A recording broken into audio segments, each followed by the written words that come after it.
അതെ, മാതാപിതാക്കളുള്ള സമയത്ത് അവരോട് വിലയില്ല, മക്കളുള്ള സമയത്ത് അവരോട് വിലയില്ല, ദാമ്പത്യമുള്ള സമയത്ത് അതിനോട് വിലയില്ല, ആരോഗ്യമുള്ള സമയത്തോ അതിനും വിലയില്ല, ജോലിയുള്ള സമയത്ത് അതിനും വിലയില്ല, സ്കൂളിൽ പഠിക്കുന്ന സമയത്ത് അതിനോട് വിലയില്ല, കോളേജിലാണെങ്കിൽ ആ സമയത്തും വിലയില്ല.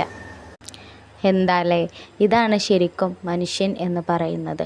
നമുക്ക് കിട്ടുന്ന അവസരങ്ങൾ അല്ലെങ്കിൽ സമയങ്ങൾ അല്ലെങ്കിൽ ബന്ധങ്ങൾ ഒന്നും നമ്മൾ വില കൽപ്പിക്കേണ്ട സമയത്ത് കൽപ്പിക്കുന്നില്ല. പക്ഷേ എല്ലാം നഷ്ടപ്പെട്ടതിന് ശേഷം എനിക്ക് ആ ഒരു സമയം, ആ ഒരു ബന്ധം എല്ലാം തിരിച്ച് കിട്ടിയിരുന്നെങ്കിൽ എന്ന് ആത്മാർത്ഥമായി ചിന്തിക്കുന്നില്ലേ ശരിക്കും നമ്മൾ? ആ ഒരു അവസരങ്ങൾ കിട്ടിയിരുന്നെങ്കിൽ നന്നായി ഒന്ന് ജീവിക്കാമായിരുന്നു എന്ന് ആഗ്രഹിക്കുന്നില്ലേ നമ്മൾ? ഇതുതന്നെയാണ് ഓരോ മനുഷ്യരും, ഉള്ള സമയമൊന്നും ഉപയോഗപ്പെടുത്താത്തവർ.